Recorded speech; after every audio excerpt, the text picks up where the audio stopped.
Okay. Thanks, Mary. Good evening, everybody. Sorry for the slightly late start. A few technical problems, but thanks for talking to Mary. And thank you, everybody, for coming to this, the first of the spring series of the North Essex Downs sponsored Historic Ridgeway project talks. Today we have the great good fortune to have with us Andy Foley, the National Trust area ranger for the White Horse Hill group of monuments. Who will be sharing his experience of the historic features in this wonderful, iconic landscape, and how he and the team go about managing them. There will be an opportunity to ask Andy questions at the end of the talk using the chat function. And your camera and microphones will be muted throughout to avoid accidental interruption. We aim to be finished by 8 p.m. This lecture is being recorded and will be uploaded to the Ridgeway National Trail YouTube channel. And we will share that link once that's been done. You'll also find the lectures from the autumn series in that link. And as I say, this lecture is being generously supported by the North Essex Downs National Landscape. Coming up next week, we have Wyn Scutt from English Heritage, who will be speaking about the history and the landscape around the White Horse. So something to look forward to.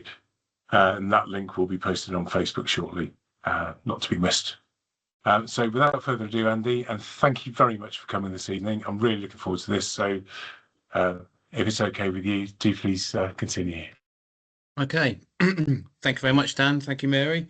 Good evening, everyone.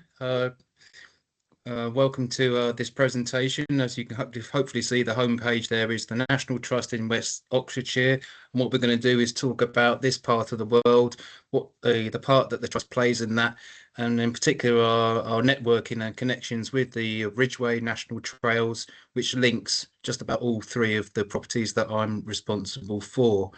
Okay, if you've seen my mini bio at the start, I've been with the Trust for about over 20 years. I grew up on a small holding in Lincolnshire, so I've always been somebody needs to be outside under big skies, and Lincolnshire and Wiltshire, or this part of Oxfordshire, are pretty similar in those big open landscapes.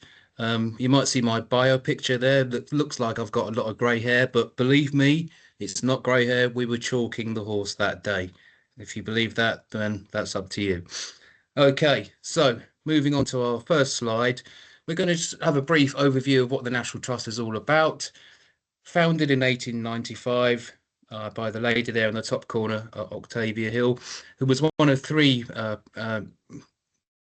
inventors or I don't know, creators of the Trust, who realised that people at that time in 1895, a lot of congestion, people living in busy towns and cities, a lot of pollution. They recognised that people needed open spaces, green spaces, the chance to breathe. We all want open spaces, fresh air, and the Trust started on those origins by securing properties or countryside sites or in coastlines to provide, as I say, those opportunities for people to get out and get away from the urban crush and the smog and everything we have there. So here are some examples of what the Trust actually protects or conserves. We are a conservation charity. Our motto is for everyone forever, and these are the things that we manage and, as I say, conserve. So coastlines, stately homes, open countryside, woodlands, river habitats, obviously offshore colonies for puffins, and the classic "please keep off the grass." And that's the Trust has evolved from those days. We're a lot more friendly now and a lot more engaging. So what we're looking at now is a map of round about middle England. Obviously London to the left, to the right there, Swindon over here to the left. And this is where we are based. The National Trust head office is in Swindon, and we're pretty much their nearest neighbours. The properties that I look after form part of the West Oxfordshire portfolio, based at Coles Hill, just outside of Highworth. I manage the southern properties, these being Ashdown House, which is down near Lambourne, Uffington White Horse, which just about everybody's heard about, and then Wayland Smithy, which is halfway between Ashdown and White Horse Hill, which is essentially an English heritage site, but managed by the National Trust. In terms of logistics, where it is, it's much easier to do, and also that we have plenty of connections with English heritage due to the amount of scheduled ancient monuments at White Horse Hill. Wayland Smithy is also a scheduled ancient monument. So this is part of the Coleshill estate, and not places that I look after, but in the top left-hand corner is Chastleton House up in Gloucestershire, I think. In the right top-hand corner is this is the granary at Coleshill with the estate office. These trees at the bottom of the image we're looking at is Badbury Clump, which maybe a few of you might have heard. Again, it's fabled for its bluebell populations. Very, very popular, very busy. Again, not one of my sites, but I get pulled in to help with the team over there due to the amount of visitor numbers. So extremely popular. Again, more properties, more features of the West Oxfordshire portfolio. On the left-hand side is the Great Coxwell Tithe Barn. Fantastic. One of my favourites. An image of Buscott House in the top right-hand corner.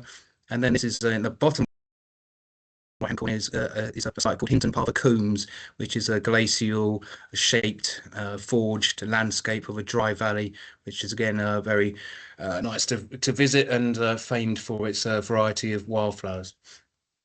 Buscott Weir, the top image there, a water vole again in the River Thames.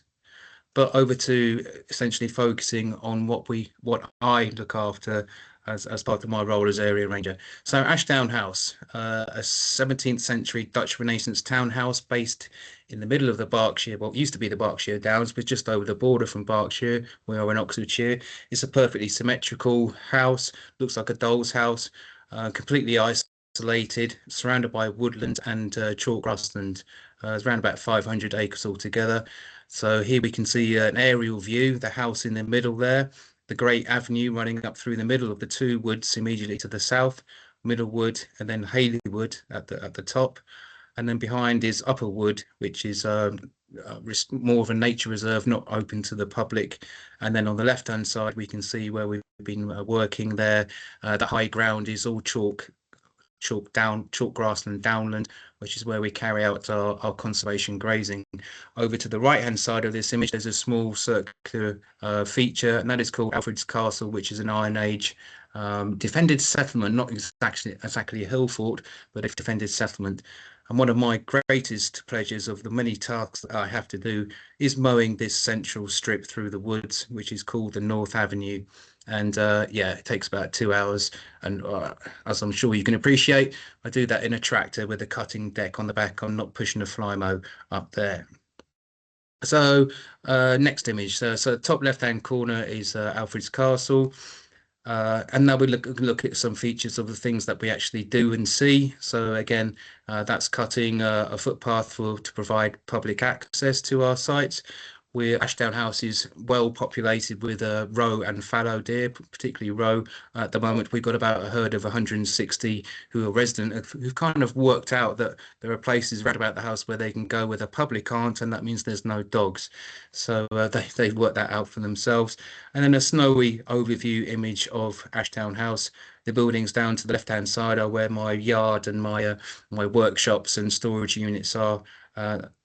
Part of the original feature of the estate, which goes back to Ashdown House first being built in 1661, 62, around about that time. A house built for love, built by Charles I, Earl of Craven. And there's a connection there with Charles I, the King Charles I, who was beheaded, and his sister. Maybe a bit of romance going on, but to find out more, come and pay us a visit when the house is open. So the right-hand image is the Queen of Bohemia, the Winter Queen as she was known. Images of sheep up on Weathercock Hill, and then down there on the left-hand side again is the first impression you will get when you walk into Ashdown House.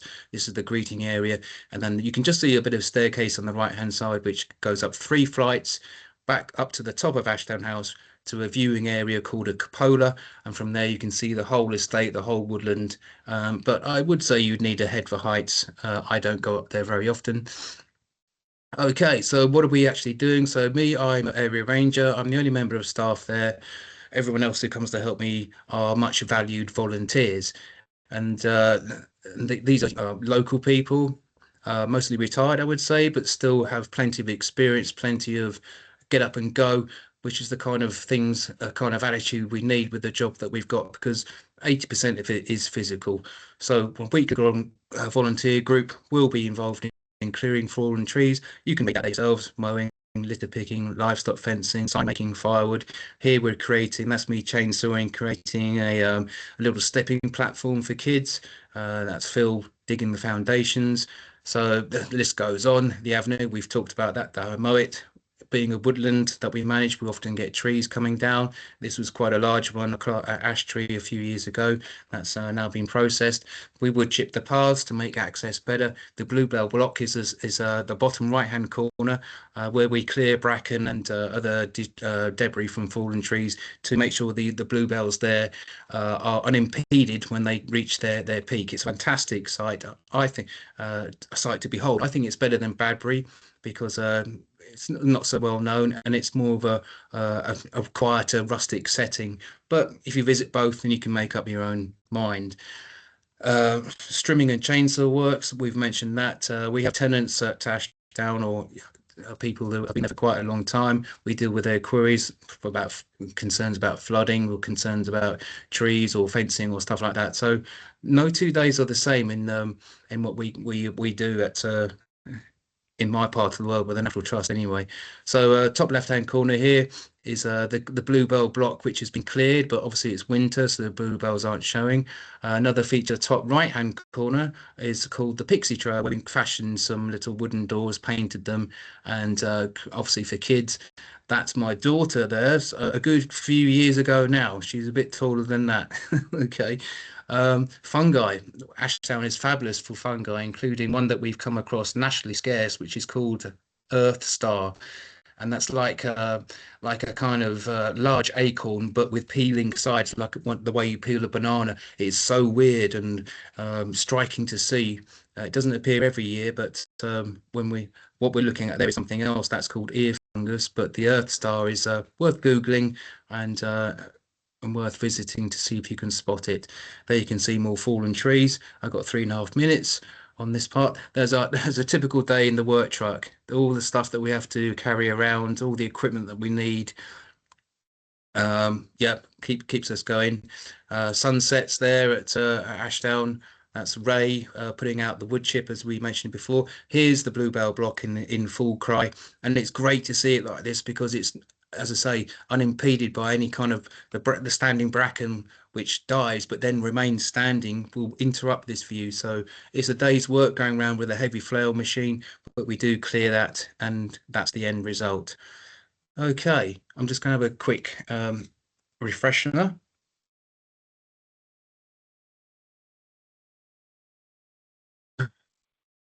Okay, so White Horse Hill, internationally famous. Most people would accredit that with the figure of the white horse, believed to date back to about 800 BC. It is a scheduled ancient monument, as is the strange flat-topped hill you can see below. This is called Dragon Hill. And behind us, not in this image, is the hill fort. So these make up the 3 scheduled ancient monuments that we have on site. So an overview of the horse. It is 110 meters long by 35 wide at its widest point. We maintain this yearly.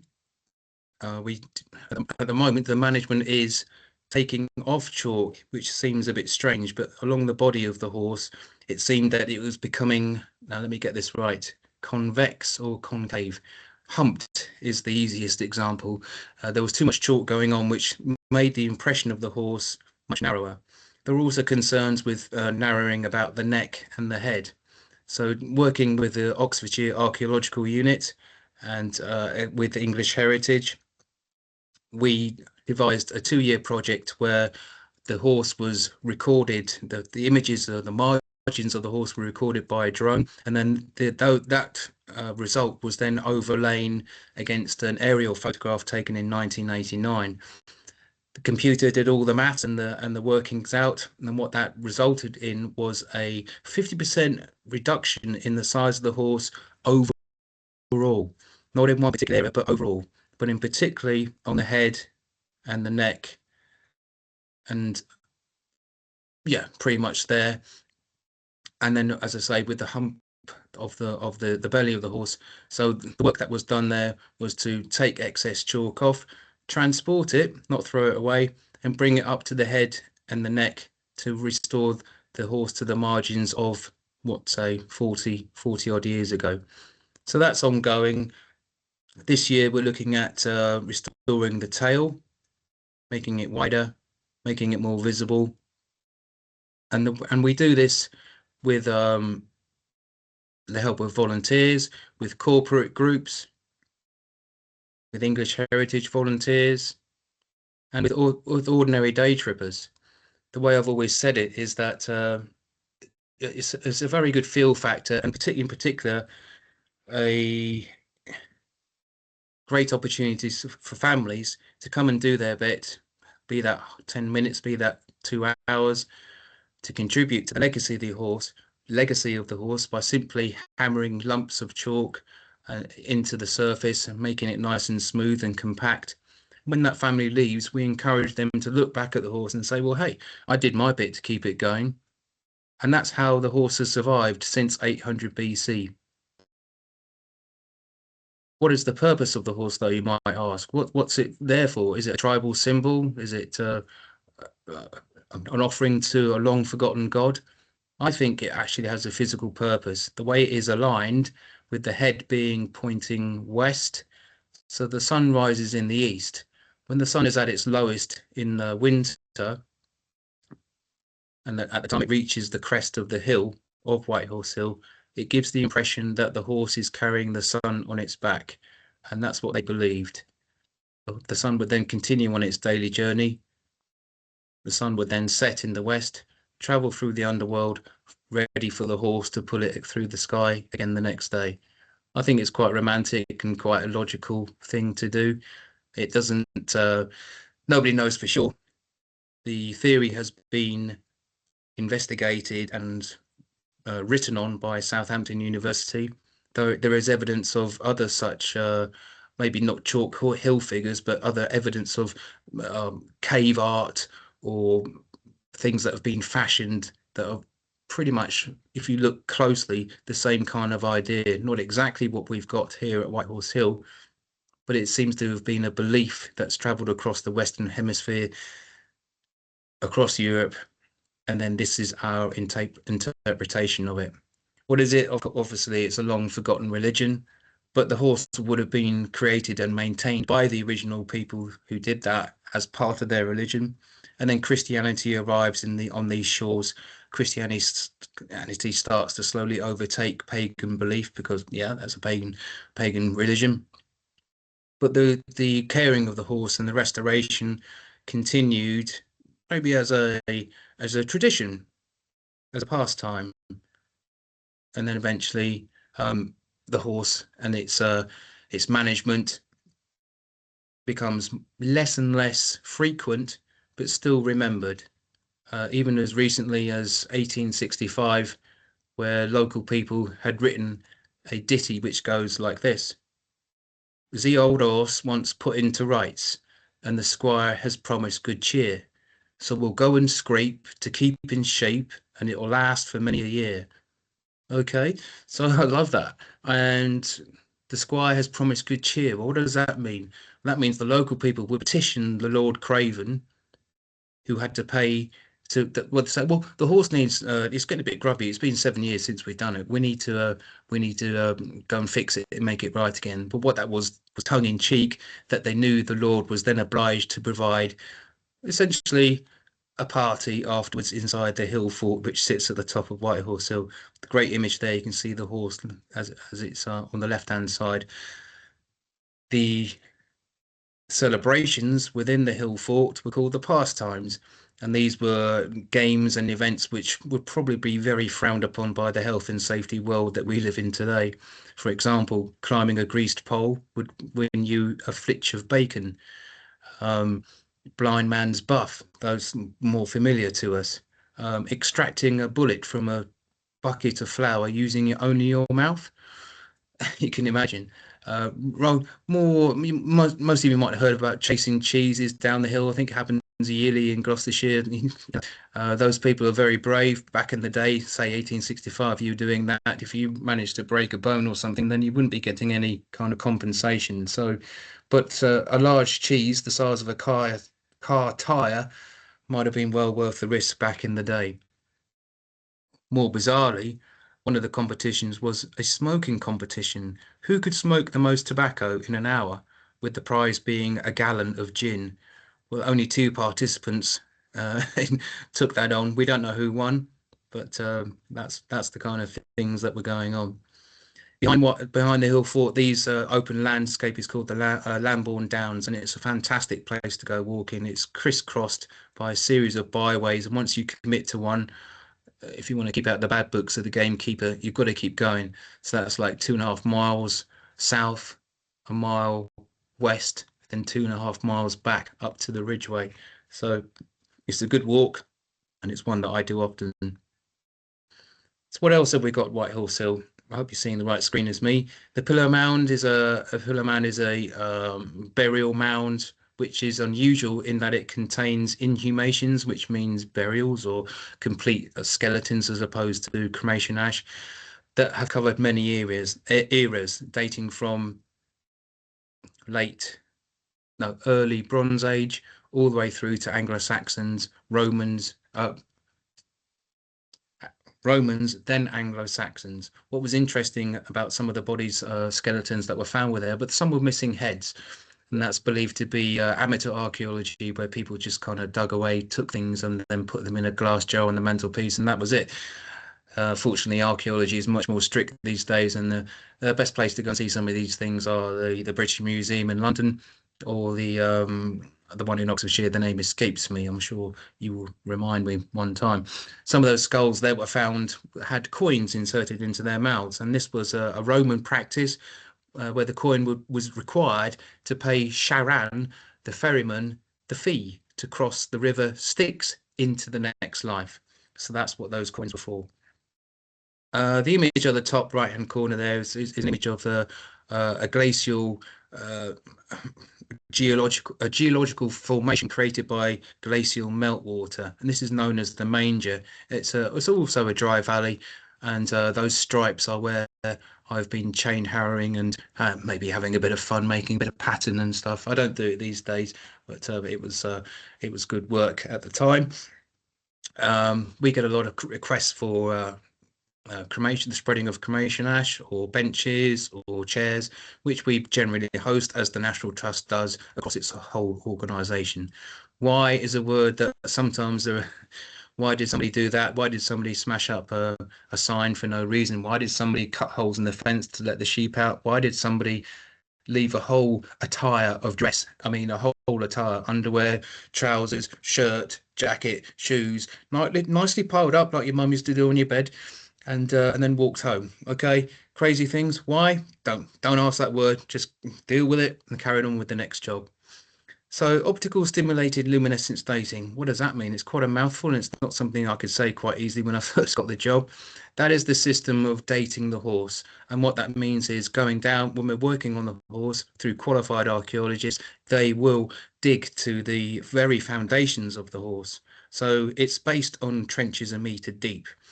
Having reached the bottom of the trench, they were then able, this system, OSLD, was able to determine the last time sun touched the bottom of the trench through a system of crystallization. And a bit like when we used to take photographs back, with your camera, and you send them off to the lab and they'd be processed. That's what happened there. Don't ask me the exact details, but they were able to provide the rough date of 800 BC. That was done in the mid 1990s, when a lot of conservation or restoration work was done to the horse. As I mentioned earlier, we had a 2-year project in 2022, 2024, where OSLD was employed again but with 25, 30 years more advanced in technology. So we're hoping when those results come back, it's going to narrow down the date for the creation of a horse even more. Something I'm looking forward to. Erosion. Erosion happens on Whitehill Sill due to the popularity of it. It's an inevitable consequence. People will, it's funny, but people are like sheep in that they will follow wherever the previous one has gone. Repeat that with an estimated at least 100,000 visitors a year, then we start to get wear and tear on staircases, on gates, on well-trodden paths. Don't forget that Whitehorse Hill is very much like the White Cliffs of Dover. We don't bring chalk in to tend to the horse. The whole of Whitehorse Hill is like the White Cliffs of Dover, that amount of chalk from the top down to the sea. But we instead of being bare chalk, we have grass. So that's how you should imagine what constitutes Whitehorse Hill. And it's a band of chalk which stretches from the south coast of England through the middle of England, our way, follows the Thames for a bit, and then scoots over the top of North London. We're talking Luton kind of way, and then heads for the east coast, uh, Norfolk kind of way. So it is a really long strand of a chalk feature. And if you didn't know, chalk is constitute or made up from the remains or the ecoskeletons of sea creatures which perished and then fell to the bottom of the sea millions of years ago. So if you're holding a piece of chalk the size of a tennis ball, for example, just try and imagine how many tiny sea creatures it took to make up that much and over how much time just to make what's in your hand, let alone, for example, the White Cliffs of Dover. It's mind-boggling. What else have we got? So here we are. We're chalking the horse. This is with a volunteer group from a few years ago. It's a great way for people to get together. As you can see, lots of smiley, happy faces, fantastic views, furnished with the history of the horse, like I am with you at the moment. And these could be office workers who are team building a day away from the office. They still chat about what they have to do at work, but it's a different environment, as I'm sure you can appreciate. And as I say, team bonding for them and an opportunity to have hands-on history. How often can you contribute to a 3,000-year-old scheduled ancient monument? Not often. This is erosion, and this is bad. I mean, this is a few years ago, but here on the left-hand side is the end of the white horse, the tail. And before we took action, people would often walk over the top of the horse. Let's go back to this image. Looking at the head, above the head, moving your eyes to the left and following down the tail. That grey marker there is where people used to walk all the time. And the danger was that if you look to the right of the horse, the head, you can see that white mark there. That is a erosion trail, but that's one we call sacrificial. We have to let it go because it's the only way for people to safely get to the horse. Sacrificial, but across the top of the horse and down its tail, that's not sacrificial. And if that was allowed to continue, then we would have had a white mark, as you can see to the right, over the top of the horse and down, and that just would have completely destroyed it. So that was starting to happen here, as you can see in the right-hand side image. Look at the Dragon Hill in the distance, the top of the hill. Again, the grass is very thin, very difficult to restore and manage.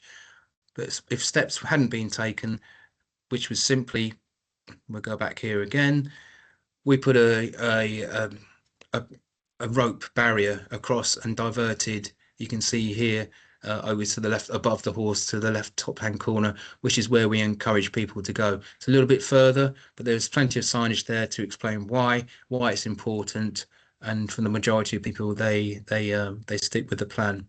The barricade is simply a blue thin rope, so when you look from distance you're not having anything interfere with the impression of the horse, and as I say, it generally works.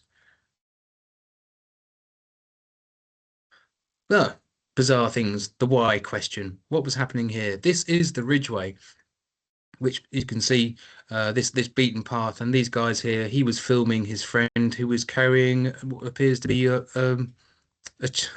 chain that you'd see in your basin at home. The very reasons for doing so escape me now. I wasn't even quite sure when they first told me. I think it's some kind of contemporary art, but just one of the bizarre things you might come across at Whitehorse Hill. What else do we have? Nature conservation at Whitehorse Hill. It's not all about the history. We've a series of short grassland associated plants. The one here on the right hand side, this tall brown one, is called knapweed broom rape, I think. So, and what it is it is a parasitical plant. It doesn't create its own chloroform. That's why it has this brown impression, and it parasites or predates off a knapweed, which is a classic chalk grassland plant species. Again, images of access. Bird life we have at Whitehorse Hill. Classic, the kite with its kind of forked tail. They are 1.8 meters wide is their wingspan. It's almost as wide as I am tall, but they weigh no more than 1.1 kilograms, which enables them to soar and scream through the sky with relative ease. When you're at the top of Whitehorse Hill upon the horse, then these can come very close, and it's quite a spectacular sight. Down in the bottom right-hand corner, skylarks. They're very quiet at the minute, but once they sense spring is coming, the whole of Whitehorse Hill comes alive with their calls. And their call is actually a distraction policy. Being a ground nesting bird, the call is designed to make you raise your head and follow the bird away from the nest. They also feign injury, which I've seen once, pretending to have broken wings or legs, again leading you away from the nest. It's fantastic. Top right hand corner, yeah, we get antisocial behaviour in the car park, but that happens just about everywhere, really. This was the information van which somebody hitched up and then towed it around the car park at speed until it broke off. Bottom left-hand corner is a group called XDC. XDC was a band in the mid-90s, had Whitehorse Hill as one of the album covers, and this is one of their fan group get-togethers, which happens every 5 years. We're happy to host them, and they still love the music. And then behind you'll see lots of little parachutes. These are paragliding groups, which are authorised and licensed by the trust. And it's a cross between a hang glider and a parachute. And again, you'd need a head for heights to do that. So some more landscape images of the Whitehorse Hill at various times of the year. It's self-explanatory. Some of these are mostly taken from the Ridgeway itself. Yes, so the snowy image is quite. That's the Ridgeway snaking its way across. So, and Dragon Hill. What is Dragon Hill? It's a rocky outcrop which was left isolated by the actions of glacial meltwater, and then would have been a normal rocky outcrop, but then leveled off through the actions of people, I think, to act as a stage or a theatre for people to witness, as we spoke earlier, the miracle or the spectacle of the horse carrying the sun on its back. Again, more erosion images before we took drastic steps to stop that. If you can see from the bottom of the tail all the way down almost to the road, and then continuing up to Dragon Hill, it looks much better than that now. More points, so I'm conscious of the time. The trig point at the top of Whitehorse Hill indicates that it is the tallest hill in Oxfordshire at 281 metres. These trig points, there are 25,000 across the country. They're a kind of the earliest form of GPS mapping, enabling people to measure distances, and essentially linked with the Ordnance Survey. So you must have heard of Ordnance Survey maps. The origin of that was a survey carried out during Victorian times for the transportation of our ordnance, that being weaponry to defend the feared invasion of Napoleon on the south coast. That's what Ordnance Survey is based upon. So providing areas for disabled visitors as well as and these guys here were sitting here, they were just playing a guitar, enjoying the view. Fantastic. Another image of the manger in the bottom left, and on the bottom right, a view to Whitehorse Hill, again from the Ridgeway. Okay, give me 2 seconds, please.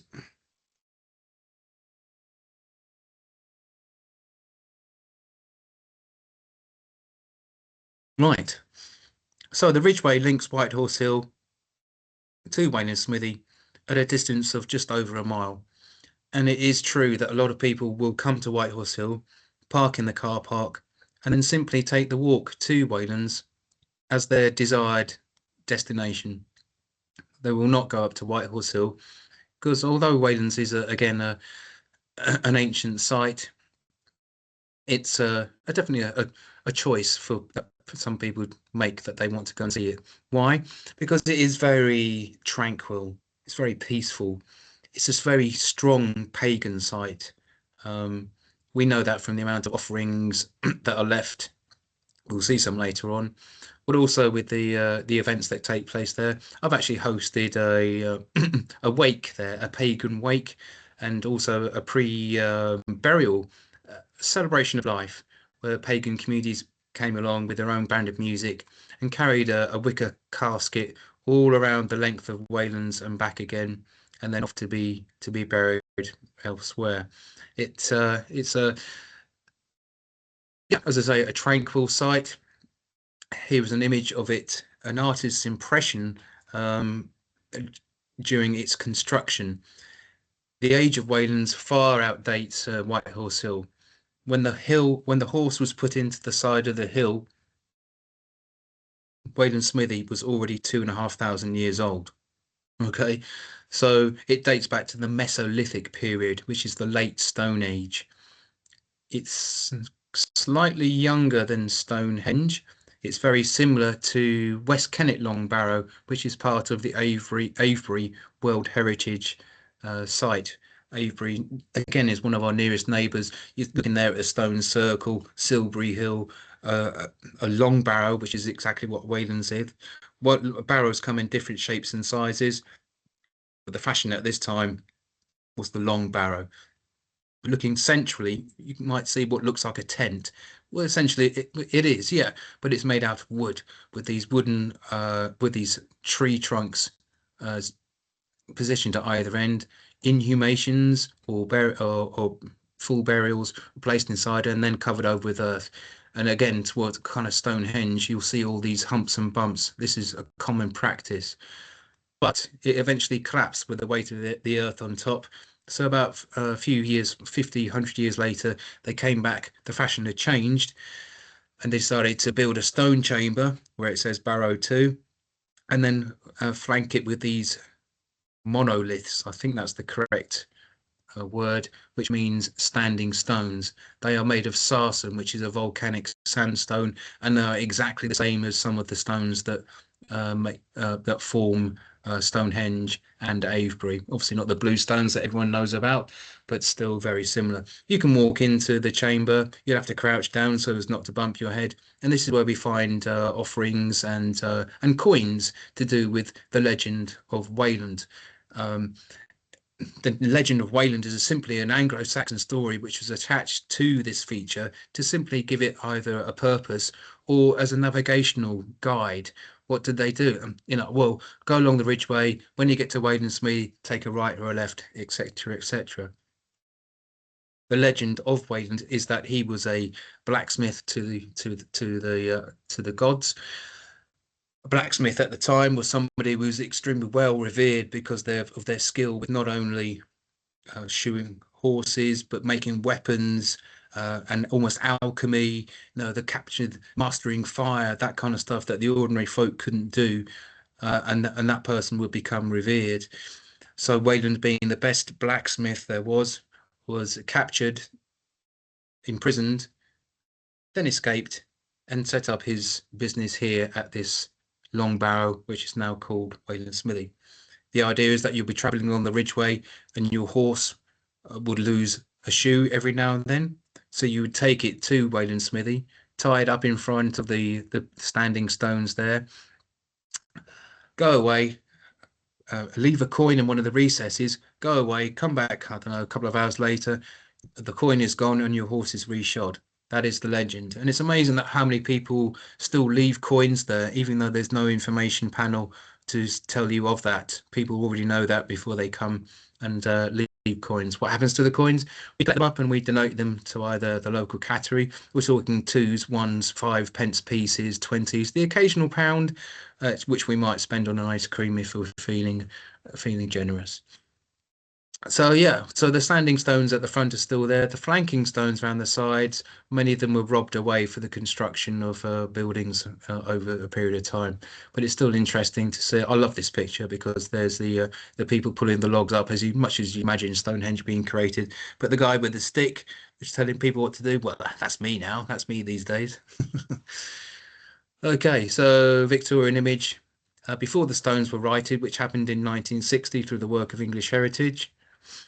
The legend of Wayland the Smith, which we've covered. Some of the strange things that are left behind, eggs, coins I've mentioned. Some of view of White Horse Hill. More bizarre things that are left behind as offerings. Nice little moon rabbit, knickknacks, an ornately decorated horse, cattle jawbone, the Wicker Man, which is quite a bit strange. He stands on the windowsill of my office. He's still there. And other bits and bobs which are collected up over the years. Management is quite a couple of minutes. Slight with the least strain. It's the site that gives me the least hassle out of the all the three with antisocial behaviour and what have you. It's what do we do? We mow the grass. We keep the taller grass to the side as a habitat benefit. We spread wood chip to maintain the access footpath like we do at the Ashdown Woods. Fencing, litter picking, as I've said, offerings, another what have you. Replacing grass from, again, Wayland suffers through erosion.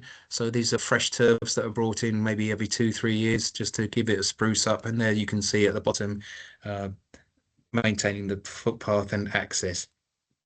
I say it gives me at least hassle. The top right-hand picture there is where somebody took a car tire in there and set fire to it. What's the word you're not going to use? Why? Just tidy it up and clear it away. That was reported to the police, but nothing ever came of it. So just general more views of Wayland Smithy. And I think I've finished on time. Thank you for listening. I'm open to questions.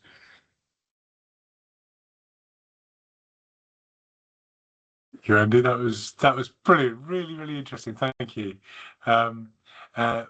We haven't got any questions. Oh, have we?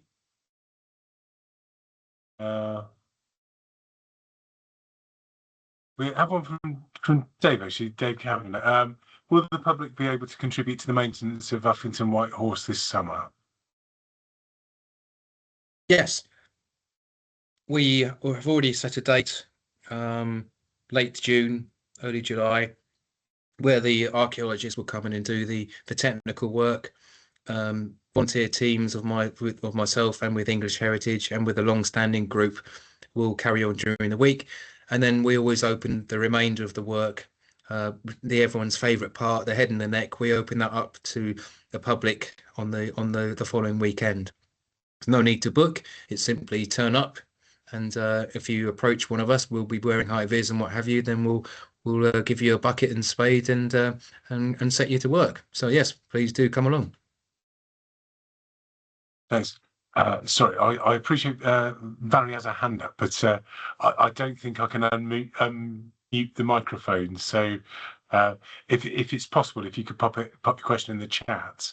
I've got a question. Can you just access these sites? Is there an entrance fee? No. So White Horse Hill is called a non-fee entry site, like most of our countryside sites are. Pay for entry would be somewhere like Tintersfield House or I don't know, Chastleton House up in the north of Gloucestershire. So, and it's open 24/7. There is no the car park there again is open 24/7. It is a pay and display car park, but there's no barrier shutting or anything. So yeah, you could be able to come and go anytime you please. While we're waiting for another question, would you mind if I ask a couple? Yeah, please do, Dan. Because it's always been amazing to me that the amount of visitors that the White Horse and Waylands get, how you manage to keep on top of the erosion. And at White Horse Hill, do you manage that by mowing paths slightly differently, or is it just that the grass can take it? Or do you put sacrificial material in to try and keep it going?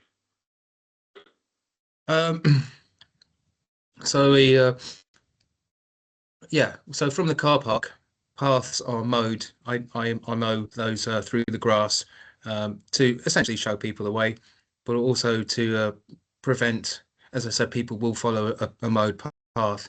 And if they're doing that across the field to the White Horse, that's where we get a lot of skylarks, ground nesting birds. So those paths will keep people on the straight and narrow and protect nature at the same time.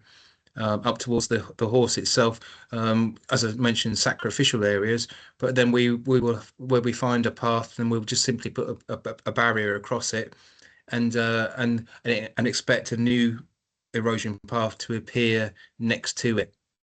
And so then the next year you move your barrier over, block that, allow that to get worse, repair, and move back and forth. It's just simply it's like fire, a bit like whack-a-mole. You're going around and dealing with it. This the only way really.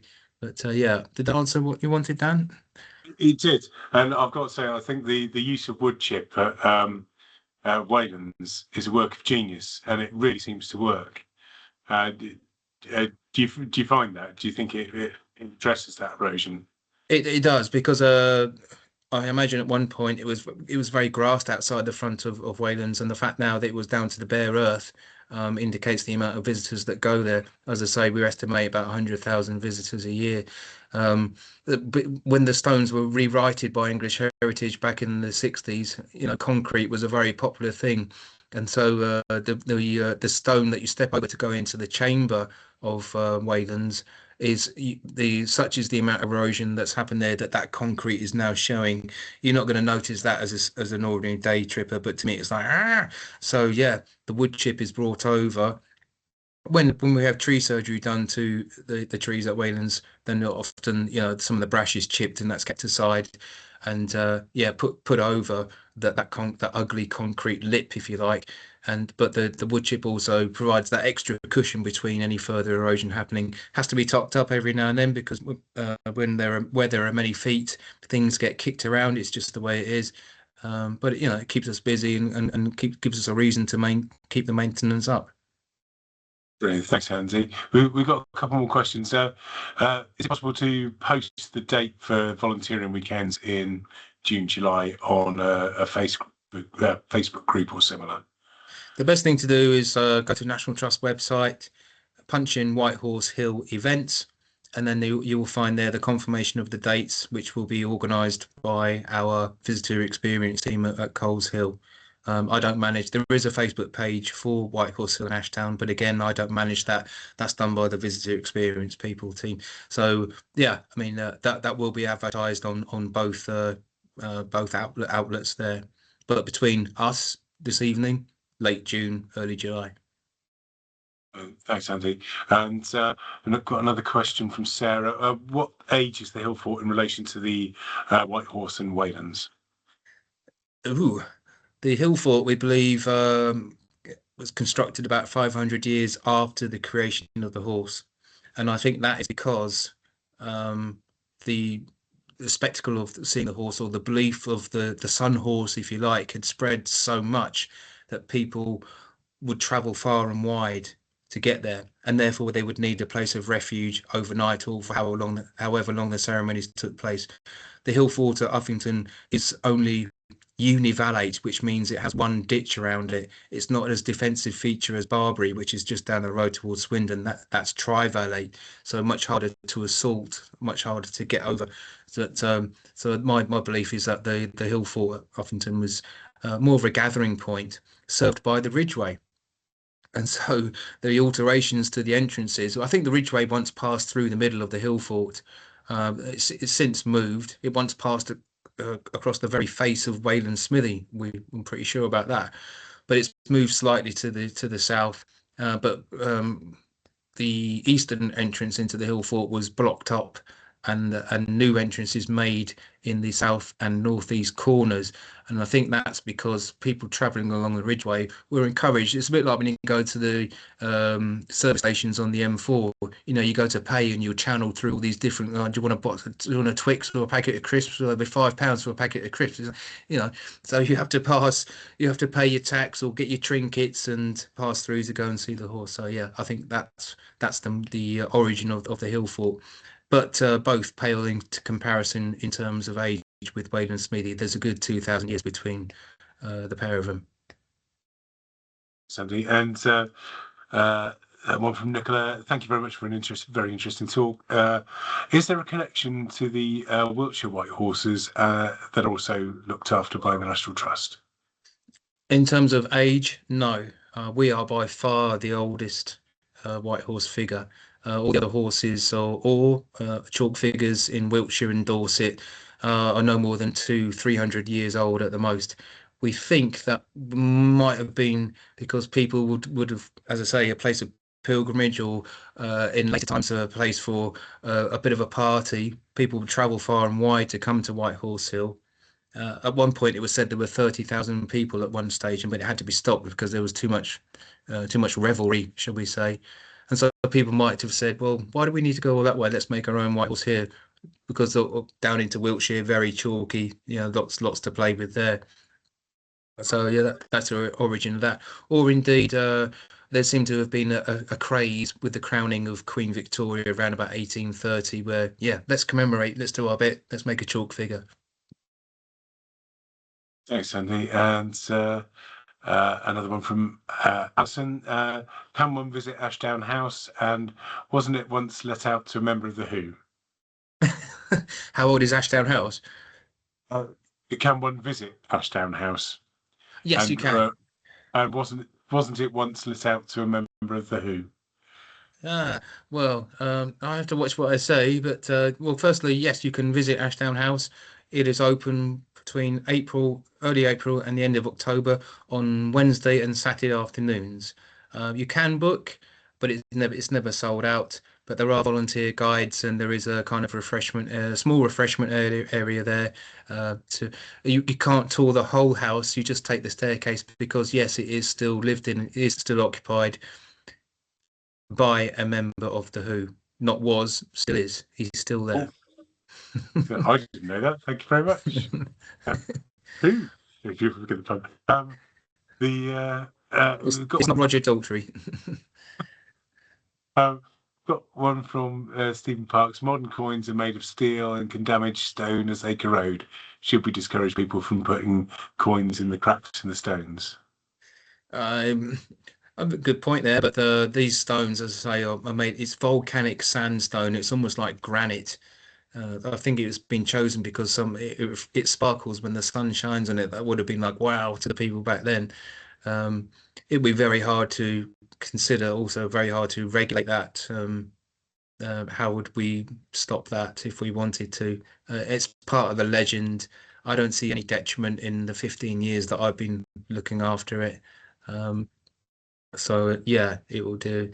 It's just something that we tolerate. Story of the site, isn't it? We're at the end of the questions from people so far. Again, do you mind if I ask you another couple while I've got you? Yes, please do. Yeah. I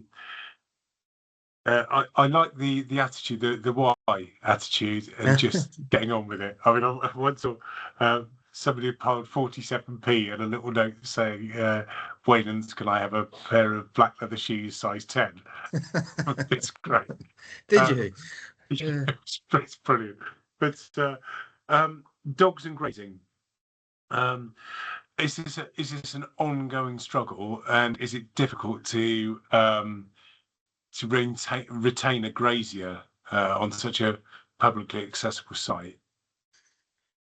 Yes, it is. I've had graziers who've declined an invitation to take on White Horse Hill because of that very factor. And before the National Trust got acquired White Horse Hill in 1979, Britchcombe Farm, which is the neighbouring farm, had been farming it for David Astor, who was the person that actually donated the hill to the trust, and they had a series of sheep attacks back then, and even now. It's not so often now. We've got plenty of signage.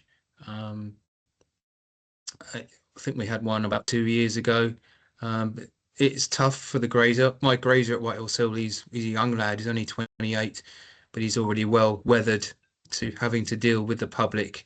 We want people to come, and 95% of them that do come for the right reasons, but there will be occasions of antisocial behaviour or people simply regarding Whitehorse Hill as much as you would an urban park. I don't know, Mannington Recreation Ground in Swindon. Take the dog, let him off, do a couple of laps and go home.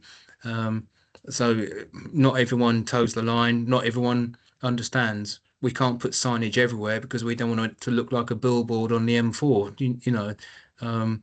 But we rely upon common sense, I'd say, and majority of people will do that. Yeah. Just I have to say, just from just looking at it, it seems you've got the sort of clutch and accelerator just right. The stocking density is right. It's not overstocked. There's no poaching, but it's this lovely short grass sward. It's brilliant. So thank you.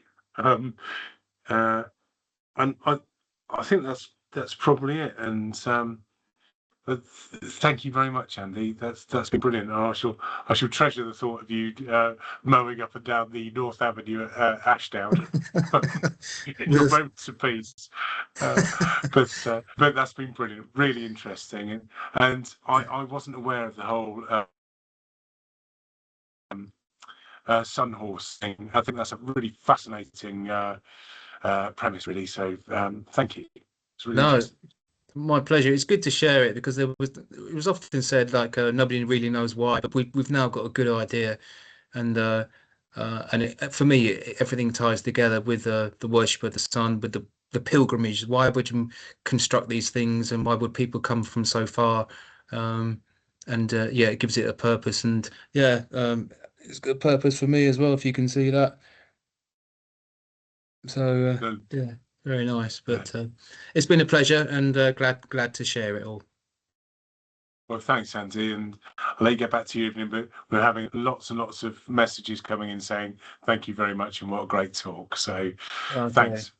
My pleasure. Really appreciated. Well, thank you very much, and all the best to everyone. Come and see us. Come on, come and see us. We need help chalking. Excellent. Thanks again. Cheers. Okay. Andy. Cheers. Thank now. you, everyone. Bye bye.